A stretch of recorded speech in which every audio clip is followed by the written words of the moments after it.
Hello student, स्वागत है आपका हमारे यूट्यूब चैनल मैथ इंडियंस में। कक्षा 10 गणित में इस समय हम लोग तीसरा चैप्टर पढ़ रहे हैं, दो चर वाले रैखिक समीकरण युग्म। और भाई आज के इस वीडियो में आपको हम पढ़ा रहे हैं एक्सरसाइज 3.3। भाई एक्सरसाइज 3.3 में हमने आपको प्रतिस्थापन विधि से रैखिक समीकरण हल करना सिखाया था। ठीक है, तो भाई उसके आधार पर हमने प्रश्न नंबर 1 और 2 को हल कर दिया है। अभी हम प्रश्न नंबर 3 की शुरुआत करने जा रहे हैं। तो भाई किताब उठा लीजिए और भाई देखिए कि प्रश्न नंबर 3 में क्या कह रहा है। अब देखो, जो प्रश्न नंबर 3 है वहां पर भाई भाषा वाले सवाल है।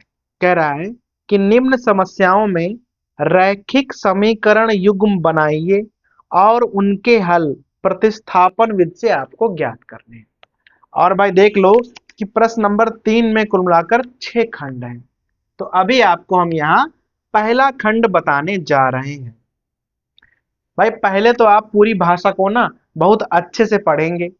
कह रहा है कि दो संख्याओं का अंतर 26 है। एक संख्या दूसरी संख्या की 3 गुनी है। देखो, अभी यहाँ पर दो चर वाले रैखिक समीकरण युग्म आपको पढ़ाए जा रहे हैं। तो आप यहाँ पर दो चर को एक साथ मान सकते हो। सवाल में दो संख्याओं की बात हो रही है, तो आप सबसे पहले क्या लिखोगे यहाँ पर? भाई मान लोगे, लिखोगे माना पहली संख्या। भाई पहली संख्या को हम x मान लेंगे और इसी प्रकार से लिख दोगे दूसरी संख्या जिसे हम y मान लेंगे। तो पहली संख्या को हमने x मान लिया है और भाई दूसरी संख्या को हमने y मान लिया है। फिर आपको ना यहाँ पर दो समीकरण बनाने हैं। तो पहला है, कह रहा है कि दो संख्याओं का अंतर जो है वो 26 है। देखो, अभी ये पहली संख्या है, ये दूसरी संख्या है। तो आप भाई यहाँ डालोगे पहली शर्त। जो पहली कंडीशन है वो क्या है कि दोनों संख्याओं का अंतर जो है 26 है। अगर आप संख्याओं को आपस में घटा दोगे तो उत्तर आएगा 26, ऐसा कह रहा है। तो भाई जो चीज कहे वही आप यहाँ कर दीजिए। तो अगर हम x में से y घटाएंगे तो उत्तर आएगा 26। आप चाहो तो y में से x भी घटा सकते हो। ठीक है, क्योंकि हमने यहाँ पर लिखा नहीं है कि बड़ी संख्या कौन है। तो जिस संख्या में से दूसरी संख्या घटाओगे वही संख्या बड़ी हो जाएगी। जैसे हमने यहाँ x में से y घटाया है और बराबर में 26 लिख दिया। इसका मतलब x बड़ा है और y छोटा है। तो ये हमारा बन गया पहला समीकरण। फिर आगे पढ़िए। कह रहा है कि एक संख्या दूसरी संख्या की 3 गुनी है। अब देखो, जहां पर गुना वाला आ जाए तो भाई यहां लिख लो आप कि दूसरी शर्त क्या है। देखो, एक संख्या इधर लिखो, दूसरी संख्या इधर लिखो। अब कह रहा है कि एक संख्या दूसरी संख्या की 3 गुनी है। देखो, x जो है बड़ी है। भाई x में से y घटाया है तो x संख्या बड़ी हुई ना। तो अगर x बड़ी है तो पक्का x जो है y के 3 गुने के बराबर होगी।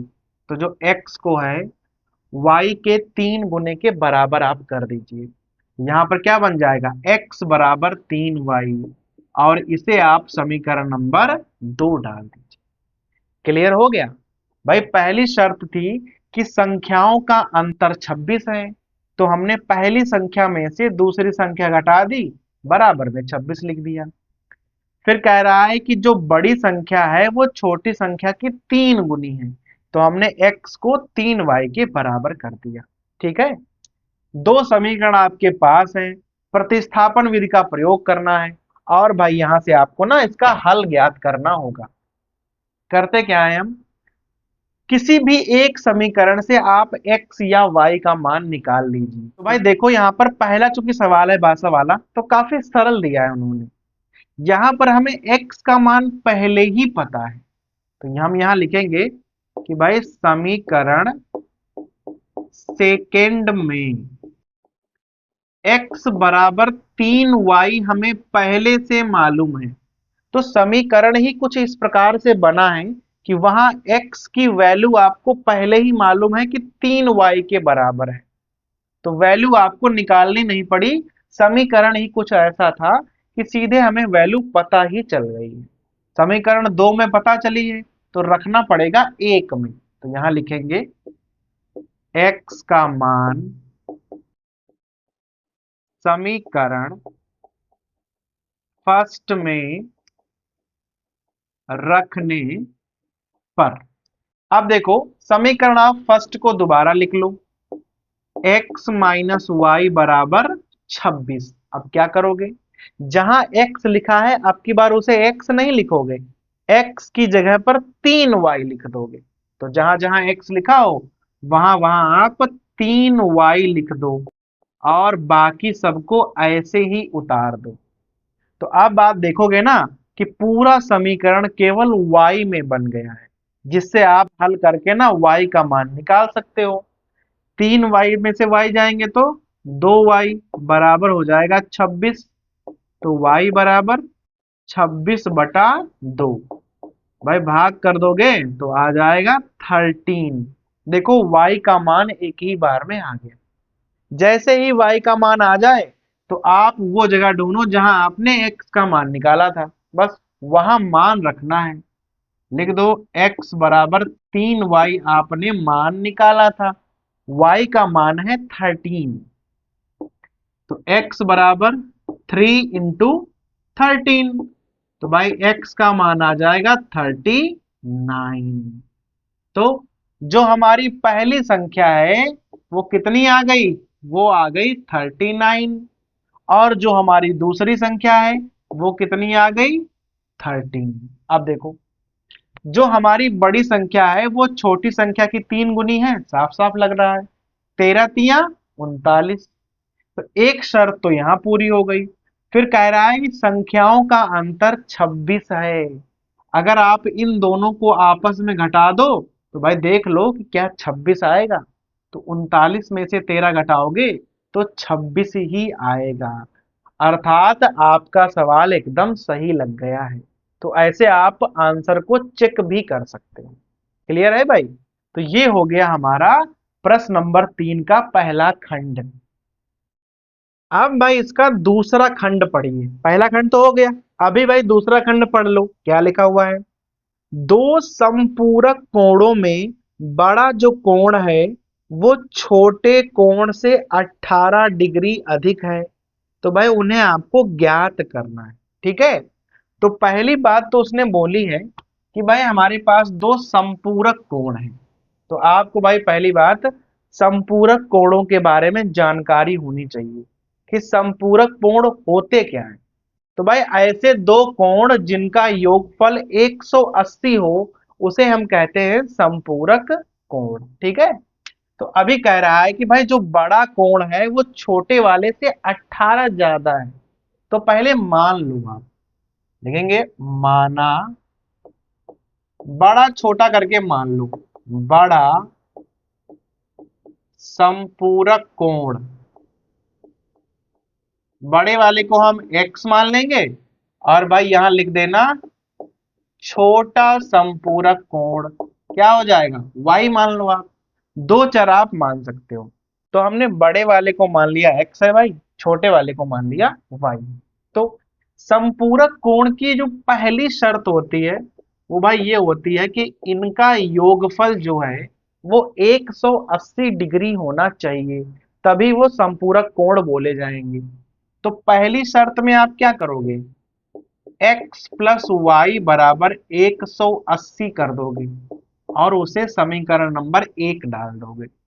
ये चीज भाई किताब में नहीं लिखी होगी, किताब में लिखा है कि भाई वो संपूरक कोण है। आपको संपूरक कोण की परिभाषा मालूम होनी चाहिए कि ऐसे दो कोण जिनका योगफल 180 अंश होता है। तो एक शर्त तो आप अपने मन से ही बना सकते हो, दूसरी जो शर्त है वो भाई किताब में मालूम है। कह रहा है कि जो बड़ा कोण है वो छोटे वाले से 18 ज्यादा है, तो बड़ा ये लिख दिया भाई, छोटा ये वाला लिख दिया। अब जो बड़ा वाला है वो छोटे वाले से 18 ज्यादा है, तो भाई छोटे वाले में 18 जोड़ोगे तभी तो दोनों बराबर होंगे। तो हमने क्या किया, छोटे वाले में 18 जोड़ दिया तो दोनों ही कोण आपस में बराबर हो गए।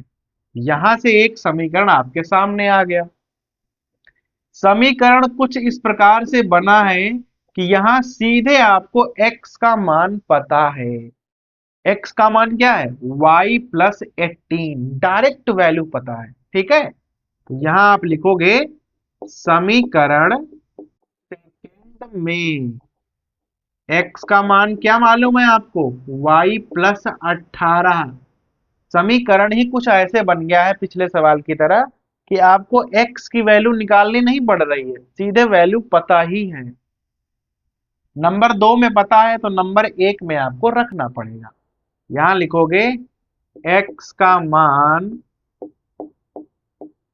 समीकरण फर्स्ट में रखने पर, अब आप फर्स्ट वाले को दोबारा लिख लो, x प्लस वाई बराबर 180। अब x का मान x नहीं रखना है, x का मान क्या रखना है, y प्लस 18। तो जहां x लिखा हो वहां आप y प्लस 18 लिख दो, बाकी सब कुछ वैसे ही उतार दो। y और y क्या हो जाएगा, 2y, और भाई 18 जाएंगे उधर तो माइनस के हो जाएंगे, घटा दो तो आ जाएगा 162, और y का मान यहां से निकाल लो, 162 अपॉन 2, भाई भाग करोगे तो आ जाएगा 81 डिग्री। y का मान है 81 अंश। ठीक है, y का मान मालूम पड़ गया है तो यहां पे रखना है y का मान, तो आपको x का मान पता चल जाएगा। x बराबर हो जाएगा y प्लस 18, और y का मान है 81 और प्लस 18, तो भाई x का मान हो जाएगा 99 डिग्री। ये है y का मान, वो है x का मान। आपने जो बड़ा कोण है वो x माना था, तो जो हमारा बड़ा कोण है वो आ गया 99 डिग्री, और जो हमारा छोटा कोण है वो आ गया 81 डिग्री। दोनों को जोड़ोगे तो जोड़कर आएगा 180, जिससे आप जान जाओगे कि भाई ये समपूरक कोण है। फिर आपस में घटाओगे तो 18 ज्यादा है, छोटे वाले से बड़ा वाला जो है वो 18 ज्यादा है। ऐसे भाई आप अपना उत्तर चेक कर लिया करो। तो ये हो गया हमारा प्रश्न नंबर 3 का दूसरा खंड।